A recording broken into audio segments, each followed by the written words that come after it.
Okay, this is PHYS30141 video 17, and in this video we're going to think a little bit more about the nature of the electric and magnetic field in an electromagnetic wave, but when it is moving through a conductor.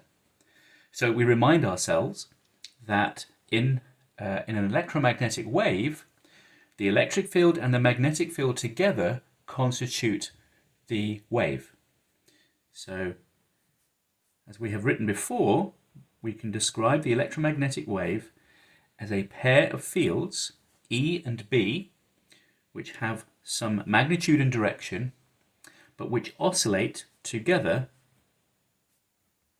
with some frequency and some wave number, i.e. with some wavelength, with phases that are the same. And remembering that we can write that the curl of E can be related to the time variation of B, we can obtain that the direction of K, the direction the wave is moving, can be related to the electric field and the magnetic field in this way. Or we can write equivalently that we can define the direction of the magnetic field if we know the direction of the electric field and the direction the wave is moving. So we already saw this, but let's look again at this value K. If K is real, then we have the sort of thing we saw before, which was a non-dissipative electromagnetic wave where the magnetic field, the electric field, and the wave vector itself are all mutually perpendicular to each other, and in which the magnetic field and the electric field are in phase. And this is the situation which arises in a non-conducting, or in other words, in a dielectric medium where there is no absorption. Now we saw in a conductor that K is complex valued. So in which case, this is no longer true. So there is now going to be a phase difference between E and B. We can write that the phase difference between the oscillation of the electric field and the magnetic field is given by Ki over Kr, where Ki is the magnitude of the absorptive term and Kr is the real part of the K vector. So in a dielectric, we remember that there is no imaginary term in the wave vector. It's approximately equal to 0. So of course, phi is approximately equal to 0. And as we saw, the electric and the magnetic fields move up and down together.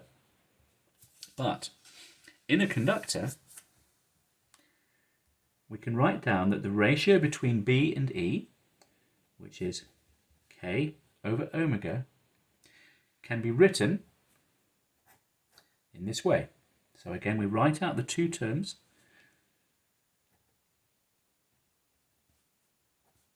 Two omega squared here. And there's a 1 minus I, so we saw that in the previous video. And we can cross out omega, one of the omegas in the denominator, to write down the ratio of the magnetic field to the electric field in terms of the conductivity. And it's very important to see here this term. So we can rewrite that, looking again at mu0 here, we can write this in terms of the velocity of light. So B over E equals 1 over C mu r times the conductivity divided by 2 epsilon naught omega. And notice again that quite often mu r will disappear from this expression. So we can see that the ratio of the magnetic field to the electric field is only dependent upon the conductivity and upon the frequency of the wave. And if we look closely at this term here, we can convince ourselves that this is equal to 1 over root 2 e to the minus I pi by 4. And this is a 45-degree phase shift. So rather than being in phase, the magnetic field and the electric field are 45 degrees out of phase with each other.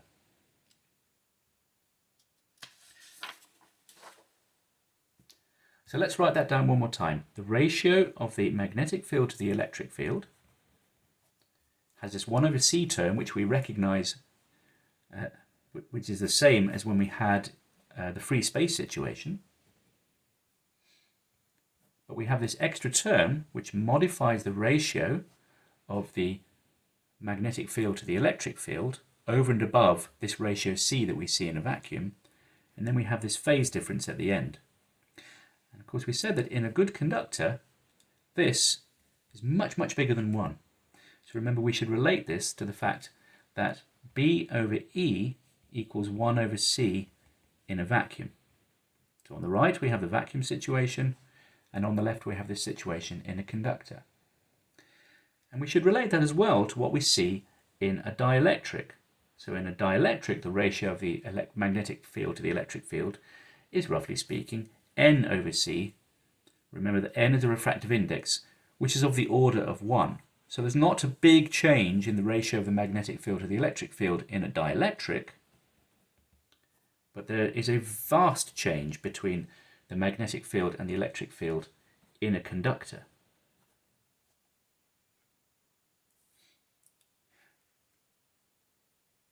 So let's calculate these values. Let's recall that the skin depth in a conductor is 2 over mu r, mu naught, sigma omega, and again this value here is usually 1. So let's write that down as 2 over mu naught, sigma omega. So let's calculate this for a common metal. Let's pick silver as an example, which has a conductivity, if the metal is pure, of something like 6.3 times 10 to the 7 per ohm per meter. And let's consider some gigahertz frequencies, which we'll see are relevant when we talk about waveguides later. So imagine a waveguide where the interior surface is made of silver, and from 10 gigahertz radiation going down the waveguide, the skin depth in the walls of the waveguide is something like a micron, a little less than a micron in this case, which is very, very small given that the free space wavelength is much, much bigger. So the free space wavelength, what you might say, is in vacuo, lambda equals c over f, is about 3 centimeters. And lambda in the silver, the wavelength in the silver, which remember is 2 pi delta, so it's about the same as delta but a little larger, this is about 4 microns in size. So see the difference in those two wavelengths. They are 8,000 times different. So whilst the frequency of the wave is obviously the same, the wavelength in vacuum is much, much bigger than the wavelength in the material. Now this is for one particular frequency. Let's do one more example. And we'll take copper, another common metal used technologically. And this has a conductivity which is about the same, 5.96 times 10 to the 7 per ohm per meter. Remembering that this is the case if the metal is pure. And let's look at how the skin depth varies as a function of frequency. So we'll take some fairly widely spaced frequencies, 50 Hertz, mains frequency, 10 kilohertz, which are the sort of frequencies of electronic circuits commonly, and 1 gigahertz, which is for radio frequency systems, including waveguides, microwaves, and transmitters. For each of these, we can calculate the skin depth. We see it's about 9 millimeters. So this would be the skin depth in your mains cables in your house. 10 kilohertz, the skin depth is 0.6 millimeters. So you can see if I have an audio signal, 10 kilohertz is sort of audio frequencies, then the wires which carry that audio signal to your speakers will only be carrying current in the outer 0.6 millimeters of the wire. So thick speaker cables don't really have much benefit. 1 gigahertz, which is the sort of frequencies which you might encounter in a microwave oven, the skin depth there on the walls of the microwave oven is going to be in the micron region. Again, we can collect that all together and write down that the skin depth, in this case, in the case of copper, is something like 1/235 times F, because for copper, this constant value, mu naught sigma pi, is determined by the conductivity, which we assume is more or less constant across all of these different frequencies.